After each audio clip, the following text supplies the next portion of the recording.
L'info écho tout de suite et à la une aujourd'hui, des négociations qui se passent mal à propos des États-Unis. Celle autour de la taxe GAFA du nom des géants du numérique qui ne paient pas à ce jour, selon les Européens, les impôts qu'ils devraient.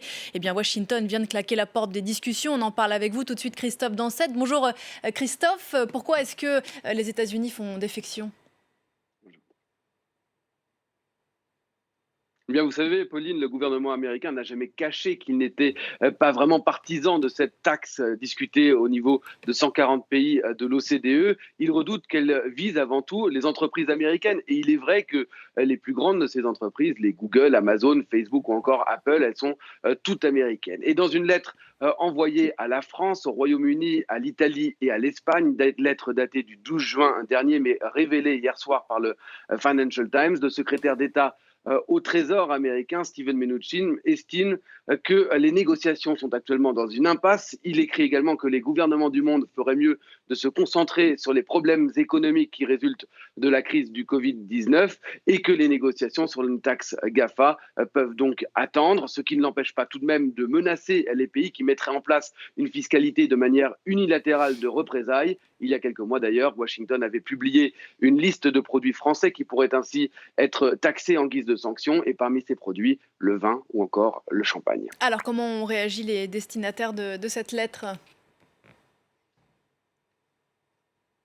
Eh bien, ils sont furieux. Ce matin, sur l'antenne de France Inter, Bruno Le Maire n'a pas mâché ses mots. Il parle de véritable provocation des États-Unis vis-à-vis de leurs partenaires de l'OCDE. Qu'est-ce que c'est que cette manière de systématiquement vouloir taxer ses alliés, a-t-il ajouté? Le ministre français de l'économie, avec ses homologues britanniques, espagnols et italiens, ceux mêmes qui ont reçu cette lettre, ont publié une réponse. Ils ont envoyé une réponse, une lettre qui est partie ce matin, où ils font part de leurs regrets. Ils estiment qu'au contraire, c'est le moment de taxer ces entreprises du numérique.